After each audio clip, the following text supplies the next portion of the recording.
Hi friends, Pandian stores serial நீ வரப்போகிற எபிசோட்ஸ்க்கான promo தான் அந்த வீடியோவில் பார்க்க போகிறோம். அடுத்தடுத்த சுவாரஸ்யங்களை தெரிஞ்சுக்க வீடியோவை ஸ்கிப் பண்ணாமல் கடைசி வரைக்கும் பாருங்கள். மீனாவுக்கு செந்தில் மேலே ஒரு சந்தேகம் வந்துடுச்சு. அவர் சேர்த்து வச்சிருக்கிற அந்த பணத்துக்கு பின்னாடி ஏதோ ஒரு முக்கியமான காரணம் இருக்குது அப்படின்னு. பட் அந்த விஷயத்தை பற்றி செந்தில் கிட்ட கேட்டால் அவர் நடுங்கிறாரு, தடுமாறுறாரு. பட் உண்மையை சொல்ல மாட்டேங்கிறாரு. அதே யோசனையில் அந்த ஃபுல் டே போயிடுச்சு மீனாவுக்கு. வேலையில் கூட கான்சன்ட்ரேட் பண்ண முடியல. அதனால அவங்க வீட்டுக்கு போகும்போதுமே ரொம்ப டென்ஷனாக இருக்காங்க. வீட்டுக்கு போனால் இதை பற்றி அவர்கிட்ட பேசணும்னு தோணும். அதனால நமக்குள்ளே சண்டை வரும் அப்படிங்கிற மாதிரி யோசிச்சுட்டு இங்கே கோமதி வீட்டுக்கு வந்துடுறாங்க. செந்தில் அந்த பணத்தை முன்ஜாக்கிரதையாக எடுத்துகிட்டு போய் ரவி கிட்ட கொடுத்துட்டு வந்துட்டாங்க.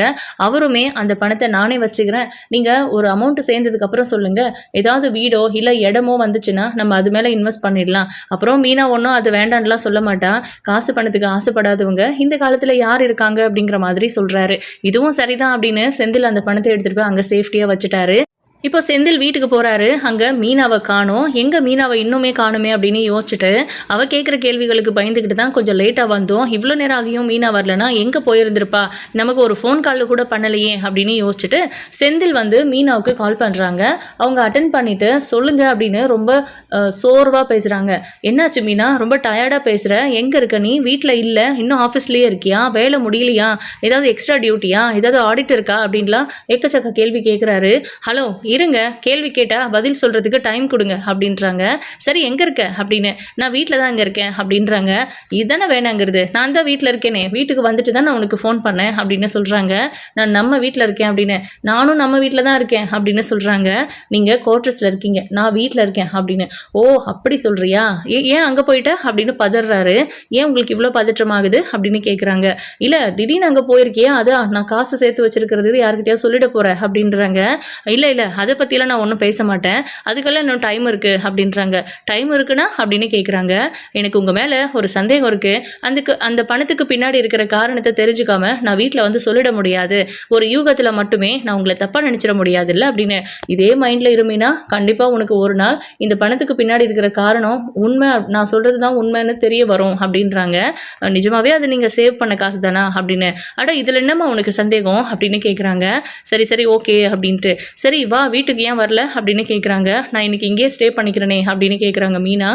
அப்புறம் நான் எப்படி சாப்பிட்றது, நீ வீட்டுக்கு வந்திருப்ப, சமைச்சு வச்சிருப்ப அப்படின்னு சொல்லி நான் வீட்டில் சாப்பிட்டுக்கலான்னு வந்துட்டேன், வெளியில் கூட போகல, வண்டி வேறு என்கிட்ட இல்லை, நான் எப்படி போய் சாப்பிட்றது அப்படின்னு கேட்குறாங்க. அப்போ வண்டி வாங்கிட வேண்டியதானே, அதை நிறைய பணம் வச்சுருக்கீங்களே அப்படின்னு. என்ன நீ வீட்டு ஆளுங்க முன்னாடி உன் பாட்டுக்கு பேசிகிட்டு இருக்க, அப்புறம் நிறைய பணம் வச்சுருக்கேன்னு அவங்க நினச்சிக்க மாட்டாங்களா அப்படின்னு கேட்குறாங்க. இல்லைங்க யாரும் இல்லை, நான் தனியாக தான் உட்காந்துட்ருக்கேன் அப்படின்னு. ஏன் எல்லாம் எங்கே போயிட்டாங்க அப்படின்னு கேட்குறாங்க. அத்தை கோவிலுக்கு போயிருக்காங்களாம், அரசு ஏதோ நாளைக்கு எக்ஸாம் இருக்குன்னு படிச்சுட்ருக்கா, ராஜியும் கதிரும் வீட்டில் இல்லை அப்படின்னு சொல்கிறாங்க. சரி சரி நீ கிளம்பி வீட்டுக்கு வாங்க அப்படின்றாங்க. அப்பாவும் சரவணனும் வீட்டுக்கு வர்றதுக்கு முன்னாடி நீ கிளம்பி இங்கே வந்துரு அப்படின்றாங்க. இல்லை அத்தை வந்தால் பேசிட்டு தான் வருவேன் அப்படின்னு சொல்லவும், நான் இதை பற்றி எதுவும் ஒளிர மாட்டியே அப்படின்னு கேட்குறாங்க. எங்க சும்மா ஏதாவது சொல்லிட்டு இருக்காதீங்க, ஃபோனை வைங்க அப்படின்னு மீனா கட் பண்ணிடுறாங்க. இப்போது நம்ம கோமதி வராங்க. வந்த உடனே அத்தை உங்களை பார்த்துட்டு போகலான்னு தான் வெயிட் பண்ணிட்டு இருந்தேன், ஏன் இவ்வளோ லேட்டு அப்படின்னு. ஃபோன் பண்ணியிருக்கலாம்ல மீனா அப்படின்னு கேட்குறாங்க. நீ வருவேன்னு எனக்கு எப்படி தெரியும் அப்படின்னு சொல்லிட்டு கேட்குறாங்க. அப்போது மீனா இருந்துட்டு, இல்லை அத்தை நான் இங்கே வரணும்லாம் வரல, வீட்டுக்கு போகிறதுக்கு ஒரு மாதிரி கடுப்பாக இருந்துச்சு, அதான் இங்கே கொஞ்சம் இருந்துட்டு போகலான்னு வந்தேன், நீங்களும் இல்லை, அரசியும் படிக்க உள்ளே போயிட்டா, யாருமே இல்லாமல் ஒரு மாதிரியா இருக்குன்னு. ஏன் ராஜி இன்னும் வரலையா அப்படின்னு கேட்குறாங்க. இல்லை அவள் கண்டிப்பாக கதிர் கூட இருப்பான்னு தோணுச்சு, இவ்வளோ லேட் டைமுங்கிறதுனால அதான் டிஸ்டர்ப் பண்ண வேண்டாம்னு விட்டுட்டேன் அப்படின்றாங்க. எப்படி உன்னால் மட்டும் எல்லாரையும் புரிஞ்சுக்க முடியுது அப்படின்னு கேட்குறாங்க. இல்லையே என்ன சொல்கிறீங்க நீங்கள், எனக்கு புரியலையே அப்படின்னு. ஆமாம் உனக்கு ஒன்றும் புரியாது, கண்டிப்பாக நான் கோயிலுக்கு தான் போயிருப்பேன்னு கெஸ் பண்ணியிருந்திருப்பேன், ஃபோன் பண்ணி சீக்கிரம் வாங்கத்தானே வந்திருப்பேன், சாமி கும்பிட போயிருக்கா, எதுக்கு அவளை டிஸ்டர்ப் பண்ணணும்னு எனக்கு கால் பண்ணலை, அரசே படிக்கிறா படிக்கட்டுமேனு அவளை டிஸ்டர்ப் பண்ணலை, ராஜி புருஷன் கூட இருப்பா டைம் ஸ்பெண்ட் பண்ணட்டும்னு அவளுக்கும் கால் பண்ணலை, தனியாக உட்காந்துட்டு இருக்கிய மீனா அப்படின்னு கேட்குறாங்க. அதனால என்ன இருக்காத்த, பரவாயில்ல நான் கிளம்புறேன், அப்புறம் என்ன சமையல் அப்படின்னு கேட்குறாங்க. இதுக்கு மேலே தான் ஏதாவது சமைக்கணும் அப்படின்னு. நைட் மதியம் என்ன சமைச்சிங்க அப்படின்னு கேட்குறாங்க. மதியம் சொன்னனே அப்படின்றாங்க. சரி எனக்கு கூட்டு பொரியல் ஏதாவது இருந்தால் கொஞ்சம் கொடுக்குறீங்களா, நான் போய் தோசை ஊற்றிக்கிறேன் அப்படின்னு. கூட்டு பொரியலில் எப்படி தோசை சாப்பிடுவேன் அப்படின்னு அப்படின்னு கேட்குறாங்க. நீங்கள் விதவிதமாக சமைச்சு நல்லா நேரத்துக்கு சூப்பராக சாப்பிட்றீங்க, அதனால உங்களுக்கு அதெல்லாம் சைட் டிஷ்ஷு. நாங்கள் சமைக்கிறதே இல்லையா, எப்பயாச்சும் தான் சமைப்போம், மேக்ஸிமம் வெளியில் சாப்பிட்றோம், அதனால எங்களுக்கு இதெல்லாம் வந்து மெயின் டிஷ்ஷு அப்படின்னு சொல்கிறாங்க மீனா. என்னடி நீ இங்கேயே இருங்கன்னா கேட்காம அங்கே போய் உட்காந்துட்டு இருக்கீங்க, அப்படி என்ன அங்கே ப்ரைவசி கிடச்சிடுச்சோ தெரியல. மயிலும் வீட்டை விட்டு போயிட்டா, அந்த ரூம் ஃப்ரீயாக தான் இருக்குது. பழனியும் சுகன்யாவும் அவங்க வீட்டுக்கு போயிட்டாங்க, அந்த ரூமும் ஃப்ரீயாக தான் இருக்குது. ரூம் பிரச்சனையும் இல்லை, வீட்டில் ஆளுங்களும் குறைவாக தான் இருக்காங்க. உனக்கு இங்கே தான் ஆஃபீஸும் கிட்ட, அப்புறம் ஏன் அங்கே போய் கஷ்டப்படணும் அப்படின்னு கேட்குறாங்க. எப்படி பார்த்தாலும் இதுக்கு எல்லாத்துக்குமே பதில் சொல்ல வேண்டியது உங்கள் பிள்ளை. என்கிட்ட கேட்டால் நான் என்ன பண்ணுறது அப்படின்னு சொல்லிட்டு மீனா அவங்க கொடுக்குறது எல்லாத்தையும் பேக் பண்ணி எடுத்துக்கிட்டு நான் வரேன் அத்தை, ஆனால் எனக்கு இங்கேயே இருக்கணும்னு தான் தோணுது. அவர் சாப்பிடாம வந்துட்டாராம், வண்டி வேற இல்லைல்ல அப்படின்னு. வண்டி ஏதாவது ஒன்று வாங்க சொல்லலாமாடி, செகண்ட்ஸில் வாங்கலாமா அப்படின்னு கேட்குறாங்க. வேண்டாம் வேண்டாம், அதெல்லாம் அவரே முடிவு பண்ணிக்கிட்டோம், நீங்கள் அமைதியாக இருங்க. நீங்கள் ஏதாவது கொஞ்சம் சேவிங்ஸ் வச்சுருப்பீங்க, அது அவர்கிட்ட கொடுத்துடலான்னு பார்க்குறீங்களா? கொடுத்தா 3 பேருக்கும் ஷேர் பண்ணி கொடுங்க அத்தை அப்படின்னு.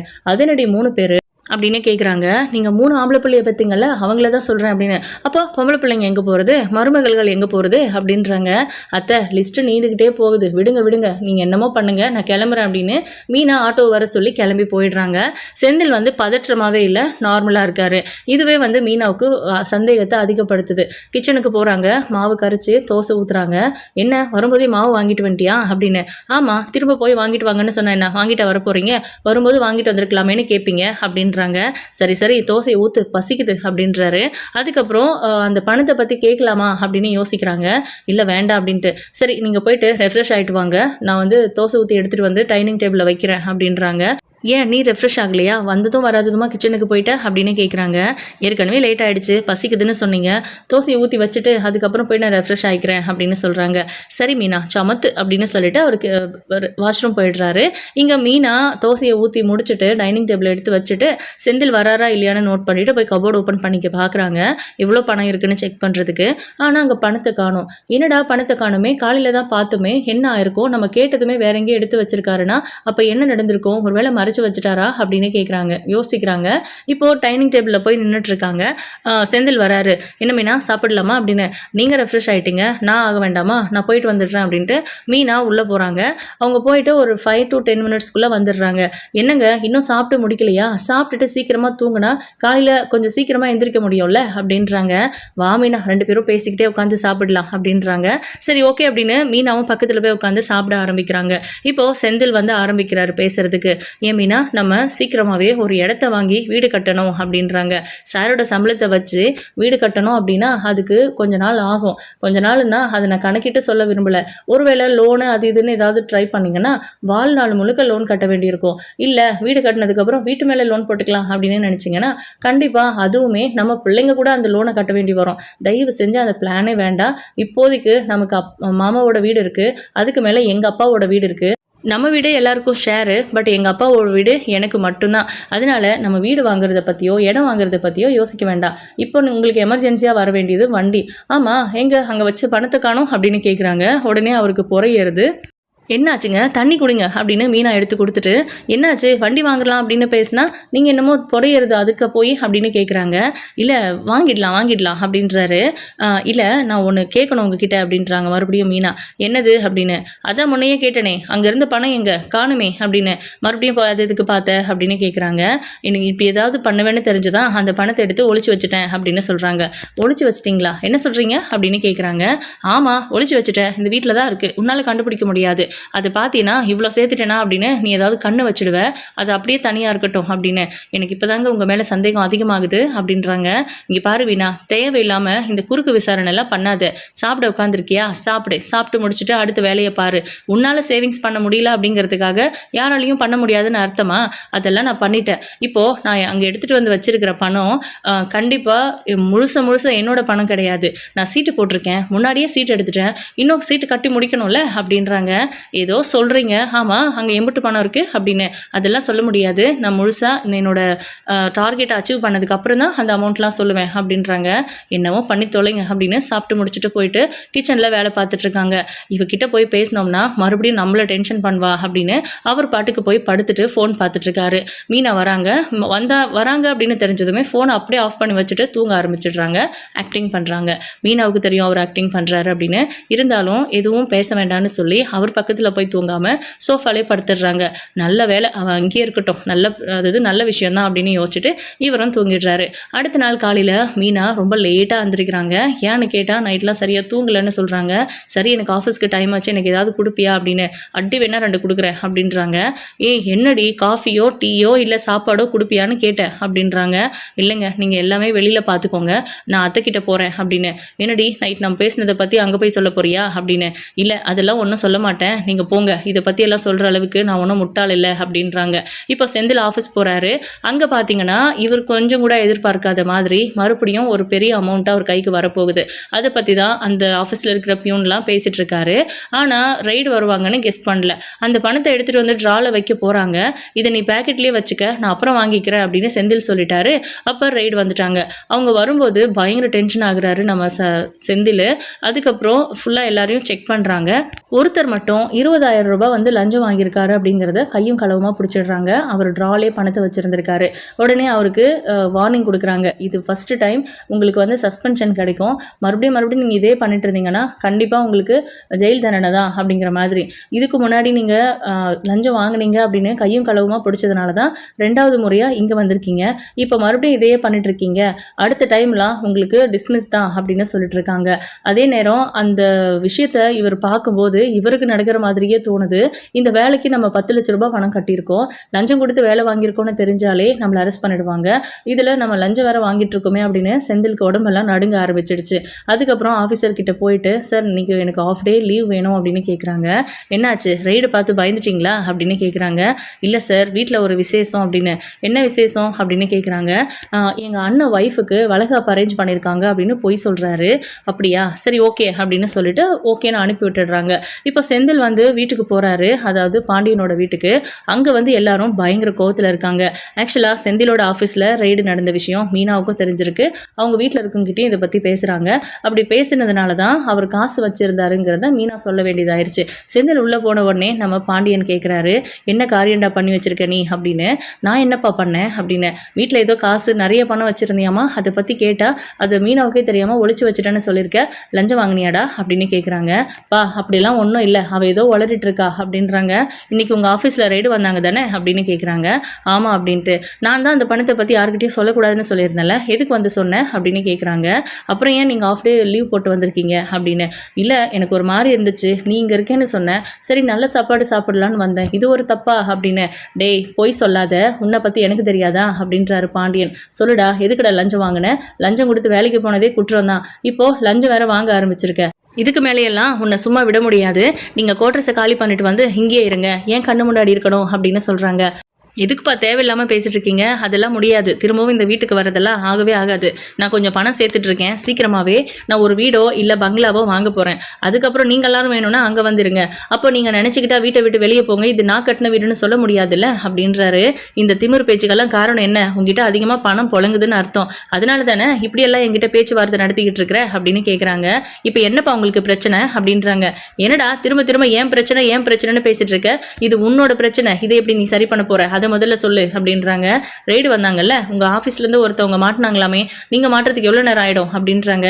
மீனா இன்னைக்குமே நான் 1 லட்ச ரூபாய் லஞ்சம் வாங்கினேன் தான், இதோ என்கிட்ட தான் இருக்கு அந்த பணம், நான் மாட்டினேனா இல்லை ரொம்ப தெளிவாக தான் பண்ணுறேன், அதுக்கு மேலே நான் ஏதாவது தப்பு பண்ணால் எனக்கு சப்போர்ட் பண்ணுறதுக்கு ஆள் இருக்காங்க அப்படின்றாங்க. யார் அந்த ஆள் அப்படின்னு கேட்குறாங்க. அதெல்லாம் உங்ககிட்ட சொல்லணும்னு அவசியம் இல்லை அப்படின்னு. சொல்லணும் அப்படின்னு. அப்போ நான் லஞ்சம் வாங்குறது பிரச்சனை இல்லை, என்னை யாரோ சேஃப்டியாக பார்த்துப்பாங்களாங்கிறது தான் ஒரு பிரச்சனை. அப்படி ஒரு சேஃபான ஆள் இருக்காங்கன்னு தெரிஞ்சால் நான் லஞ்சம் வாங்குறது உனக்கு பிரச்சனை இல்லையா அப்படின்னு கேட்குறாங்க.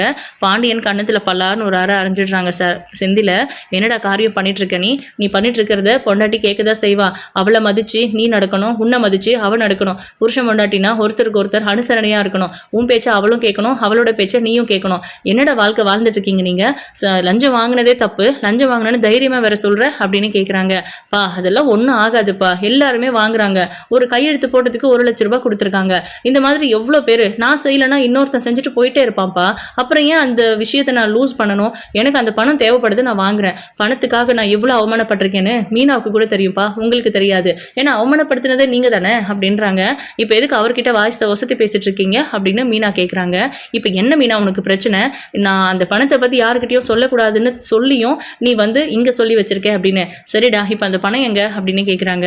அதெல்லாம் சேஃபாக இருக்க வேண்டிய இடத்துல இருக்கு அப்படின்னு. உனக்கு யாரோ சப்போர்ட் பண்ணுவாங்கன்னு சொன்னீங்க, அது யாருடா? உன்னை விட பெரிய அதிகாரியா அப்படின்னு கேட்குறாங்க. அது வேற யாரும் இல்லை, மீனாவோட அப்பா தான் அப்படின்றாங்க. மீனாவோட அப்பாவா அப்படின்னு கோவப்படுறாங்க நம்ம பாண்டியன். அவரெல்லாம் இந்த மாதிரி காரியத்தை பண்ணியிருக்க மாட்டாரு அப்படின்றாங்க. அவருமே அரசல் பொரசலா லஞ்சம் வாங்குறாருங்கிறது மீனாவுக்குமே தெரியுமே அப்படின்றாங்க செந்தில். என்னடா சொல்ற அப்படின்னு கேட்குறாங்க. மீனாவே கேட்டு பாருங்க அப்படின்னு. அப்பா அதிகமாக லஞ்சம் வாங்க மாட்டாரு, ரொம்ப ஃபோர்ஸ் பண்ணி கொடுக்குறவங்க அவங்க கிட்ட நம்ம பகிச்சிக்க முடியாதுன்னு சொல்லி அப்பப்போ வாங்குவாரு, அதுக்கே அம்மா கோச்சுப்பாங்க அப்படின்னு சொல்றாங்க. அவர் வாங்குறது இருக்கட்டும், அந்த விஷயம் உனக்கு எப்படி தெரியும் அப்படின்னு கேட்குறாங்க. எனக்கு இந்த மாதிரி லஞ்சம் வாங்க சொல்லி ப்ரப்போசல் வந்ததே அவர் மூலமாக தான் அப்படின்றாங்க. அவர் சொன்ன ஒரு ஆளுக்கு கையெழுத்து போகிறதுக்காக தான் எனக்கு முதல்ல பணம் கிடைச்சிச்சு. பணம் வாங்கினதுக்கப்புறம் ருசி கண்டுக்கிட்டேன், மறுபடியும் பணம் வாங்கணுங்கிற ஆசை வந்துடுச்சு. அதனால தான் ஏதாவது ஒரு இல்லீகலாக சைன் பண்ண சொன்னால் கூட ஓரளவுக்கு டீசெண்டான ஃபைலெல்லாம் இருந்துச்சுன்னா நான் சைன் பண்ணி கொடுத்துருவேன், எனக்கும் அமௌண்ட் வரும். நான் பண்ணலனாலும் இன்னொருத்தங்க அதை பண்ண தான் போகிறாங்க, அதனால தான் நான் பண்ண ஆரம்பிச்சிட்டேன். எனக்கும் பணம் வேணும், நானும் நல்லா வசதியாக வாழணும். எதிர்த்த வீட்டில் இருக்கிறவங்கெல்லாம் எவ்வளோ பந்தாவாக நம்ம முன்னாடி வாழ்கிறாங்க, அந்த மாதிரி நம்மளாம் வாழக்கூடாதா? நாங்கள் உங்களெல்லாம் எப்படியெல்லாம் வாழ வைக்கணும்னு ஆசைப்படுறேன் தெரியுமாப்பா அப்படின்றாரு செந்தில். மறுபடியும் பாண்டியன் அடிக்கிறாரு செந்தில். என்னடா நினச்சிட்டு இருக்க நீ இந்த மாதிரி லஞ்ச பணத்தை அவன் வயிற்று அடித்து சம்பாதிச்சு எடுத்துகிட்டு வந்து என்கிட்ட கொடுப்பேன், அதை வச்சு வீடு கட்டி பங்களாவில் நான் வாழணுமா? அதுக்கு நான் இந்த வீட்டில் இல்லை, இன்னும் குடிசையில் கூட இருந்துப்பேன். நீ சொல்கிற மாதிரி நான் எப்போவுமே வரவே மாட்டேன் அப்படின்னு சொல்கிறாங்க. இப்போவே நான் போலீஸில் கம்ப்ளைண்ட் கொடுத்தேன்னா உன்னை அடியோடு வந்து தூக்கிட்டு போயிடுவாங்க அப்படின்னு சொல்கிறாங்க. பண்ணுங்க மாமா, அப்போ தான் இவருக்கு அறிவு வரும் அப்படின்னு. மீனா அப்படின்னு சொல்லிட்டு கையை ஓங்குறாரு மீனாவை அடிக்கிறதுக்கு.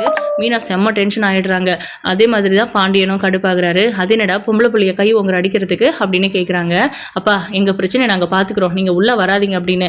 எவ்வளோ திமிரு இருந்தால் இப்படி என்கிட்ட பேசுவேன், எவ்வளோ தைரியம் உனக்கு அப்படின்னு சொல்லி பாண்டியன் கத்துறாரு. அதுக்கப்புறம் மீனா என் கூட வாப்பா அப்படின்னு. கதிரு கார் எடுறா அப்படின்றாங்க. அவர் அப்போ தான் வீட்டுக்கு வந்தார் ஆக்சுவலாக, அந்த அவரோட காரை எடுத்துக்கிட்டு. உடனே அவங்க மீனா, பாண்டியன் அப்புறம் செந்தில் 3 பேரும் அந்த காரில் போகிறாங்க நம்ம ரவியோட வீட்டுக்கு, அதாவது மீனாவோட அப்பா வீட்டுக்கு. அங்கே போனால் அவர் ரொம்ப ஹாயாக உட்காந்துட்டு டிவி பார்த்துட்ருக்காரு. இவங்க 3 பேரும் உள்ளே போகும்போது எங்க சமந்தி அப்படின்னு சொல்லிட்டு கத்தி கூப்பிடுறாங்க. வாங்க சமந்தி வாங்க, வராதவங்க வந்திருக்கீங்க வாங்க அப்படின்னு ரொம்ப இன்வைட் பண்ணுறாங்க. கலை இங்கே பாரு அப்படின்னு சொல்லி அவங்களையும் கூப்பிடுறாங்க. அவங்கள கூப்பிட்டு பேசும்போதெல்லாம் இவருக்கு பயங்கரமாக கோவம் வருது பாண்டியனுக்கு. உங்கள் வீட்டுக்கு போனோம், நான் விருந்து சாப்பிட வரல, எவ்வளோ தைரியம் இருந்திருந்தா என் பிள்ளைய லஞ்சம் வாங்க வச்சுருப்பீங்க அப்படின்னு கேட்குறாங்க. என்ன சொல்கிறீங்க நீங்கள் அப்படின்ட்டு செந்தில பார்க்குறாங்க. அவர் வந்து ஆமாம் அவருக்கு தெரிஞ்சிருச்சு அப்படிங்கிற மாதிரி தலையாட்டுறாரு. இப்போது இவர் வேறு வழி இல்லை, ஒத்துக்கிட்டு தானே ஆகணும், உண்மை தெரிஞ்சிருச்சு அப்படின்னும் போது என்னப்பா காரியம் பண்ணியிருக்கீங்க நீங்கள் லஞ்சம் வாங்குறதே அம்மாவுக்கு பிடிக்காது, இப்போ இவரை லஞ்சம் வாங்க வச்சுருக்கீங்க, லஞ்சம் கொடுத்து வேலைக்கு போகிறதே நான் வேண்டான்னு சொல்லிட்டு இருந்தேன். மாமாலாம் அந்த விஷயம் தெரிஞ்சப்போ எவ்வளோ கோவப்பட்டார் தெரியுமா? நீங்கள் என்னடானா இவ்வளோ சாதாரணமாக அவர் லஞ்சம் வாங்க வச்சுருக்கீங்க, அந்த பணத்தை வேற உங்ககிட்ட கொடுத்து வச்சிருக்காரா அப்படின்னு. ஆமாம்மா இப்போ என்ன அதுக்கு அப்படின்னு கேட்குறாங்க. என்னங்க நீங்கள் பெரிய மனுஷனாக இருந்துக்கிட்டு பிள்ளைய லஞ்சம் வாங்க சொல்லி கொடுத்துருக்கீங்க, லஞ்சம் கொடுத்து வேலை வாங்குறதே தப்புன்னு உங்களுக்கு தெரியாதா அப்படின்னு. இங்கே பாருங்க, கவர்மெண்ட் வேலையில் இருக்கிறவங்களுக்கு தான் அதோட அருமை தெரியும். அங்கே வேலை அதிகமாக வாங்கிக்கிட்டு அதில் பாதி சம்பளம் கூட கொடுக்கறதில்ல. அப்படி இருக்கும்போது நான் ஏன் கண்டவனுக்கு விட்டு கொடுக்கணும்? எவ்வளவோ பேர் இந்த பணத்துக்காக தான் கவர்மெண்ட் வேலைக்கு போகணும்னு நினைக்கிறாங்க அப்படின்லாம் சொல்கிறாங்க. எவனோ எப்படியோ இருந்துட்டு போகிறான், என் பிள்ளை நேர்மையாக இருக்கணும்னு நான் அவனை அப்படி வளர்த்துருக்கேன், நீங்கள் என்னடான்னா அப்படின்னு. நேர்மையாக வளர்த்துருந்தீங்கன்னா அவர் நான் சொல்லும்போது கேட்டிருக்க மாட்டார். அவர் கேட்டுக்கிட்டாரு இல்லை, உங்கள் வளர்ப்பை பற்றி நான் பேச வரல, நீங்கள் சொன்னதுனால நான் சொல்கிறேன். காசு மேலே யாருக்கு தாங்க ஆசை இல்லை? அவருக்கும் நல்லா கெத்தாக வாழணும்னு ஆசை இருக்காதா? குருவி கூடு மாதிரி ஒரு வீட்டில் அத்தனை பேர் இருக்கீங்க, அவருக்குன்னு தனியாக ஒரு வீடு வேணும், அவருக்குன்னு ஒரு மரியாதை வேணும்னு நினைக்க மாட்டாரா? அதுக்காக தான் நான் சொன்னேன், இதில் எனக்கு எதுவும் தப்பு இருக்கிற மாதிரி தெரியல அப்படின்னு. பாண்டியனுக்கு கோவம் வந்துடுது. இங்கே பாருங்க, இதோட நிறுத்திக்கோங்க, இதுக்கு மேலே அவன் எந்த லஞ்சமும் வாங்கக்கூடாது, அவன் லஞ்சம் வாங்கின பணத்தை எல்லாம் கூட நீங்களே வச்சுக்கோங்க, அவங்ககிட்ட கொடுக்கக்கூடாது அப்படின்னு. அப்போது நம்ம ரவி வந்து செந்தில பார்க்குறாங்க. வேணாமாம்மா இதோட நிறுத்திக்கலாம், யாருக்குமே பிடிக்கல, முக்கியமாக மீனாவுக்கே பிடிக்கல அப்படிங்கிற மாதிரி அவள் அப்படி தான் சொல்வா. அதெல்லாம் நீங்கள் யோசிக்காதீங்க மாப்பிள்ள, நீங்கள் ஒன்றும் கவலைப்படாதீங்க, நான் பார்த்துக்கிறேன், நீங்கள் கண்டினியூவாக அதே பண்ணுங்கள், இன்றைக்கி உங்கள் கைக்கு 1 லட்ச ரூபா வந்திருக்கணுமே அப்படின்றாங்க. அப்போது நீங்கள் தான் ஆளுங்களை என் மருமக பிள்ளை அங்கே இருக்காரு அப்படின்னு சொல்லி அனுப்பி வைக்கிறீங்க. அதுக்காக தான் என் பிள்ளைக்கு 10 லட்ச ரூபா லஞ்சம் கொடுத்து வேலை வாங்கி கொடுத்துருக்கீங்க. எல்லாமே உங்களோட பிளான் தானா அப்படின்னு சொல்லி. அப்படியெல்லாம் எதுவும் இல்லை, என் மருமக பிள்ளைக்கு வேலை கிடைக்கணுங்கிறதுக்காக நான் பண்ணது அப்படின்றாங்க. இங்கே பாருங்கள், இதோட நிறுத்திக்கோங்கன்னு. முடியாதுங்க, முடியாது, என் பிள்ளை நல்லா வசதியாக வாழணுங்கிறதுக்காக நான் என்னனாலும் பண்ணுவேன் அப்படின்றாரு. உடனே பாண்டியன் சட்டையை பிடிக்கிறாங்க. உங்கள் பிள்ளை எப்படி வாழணுங்கிறத நீங்கள் எப்படி ஆசைப்படுறீங்களோ அதுபோல் என் பிள்ளை எப்படி இருக்கணும்னு நான் நினைப்பேன்ல, எனக்கு ஆசை இருக்கும்ல. இனிமே என் புள்ள வாழ்க்கையில நீங்க தலையிடாதீங்க. உங்க பொண்ணு முதல்ல நீங்க சொல்றதுக்கு ஒத்துக்கிறாளான்னு பாருங்க. அதுக்கப்புறம் எங்க பிள்ளைய நீங்க என்ன வேணா பேசுறதுக்கு பண்றதுக்கு உரிமை இருக்கு. உங்க மருமகங்கன்னா நீங்க என்னனாலும் பண்ணுவீங்களா? அவனை இனிமேல் லஞ்சம் வாங்க சொல்லி தூண்டி விட்டீங்க அப்படின்னா உங்க மேலதான் கம்ப்ளைண்டே கொடுப்பேன் அப்படின்னு பாண்டியன் மிரட்டுறாரு. ரவிக்கு ரொம்ப அவமானமா போயிடுது. மீனா ஒரு வார்த்தை கூட ஏன் இப்படி பண்றீங்க மாமான்னு கேட்கறது இல்ல. இதுக்கப்புறம் என்ன நடக்க போகுது, இந்த விஷயத்துல செந்திலும் மீனாவும் என்ன முடிவெடுக்க போறாங்க? பாண்டியன் சொன்ன மாதிரி கோட்ரஸ் காலி பண்ணி வீட்டுக்கு வந்துடுறாங்களா என்னங்கிறதெல்லாம் வெயிட் பண்ணி பார்க்கலாம். உங்களோட கருத்துக்களை கமெண்ட் பாக்ஸ்ல மறக்காம சொல்லிடுங்க. தேங்க்யூ.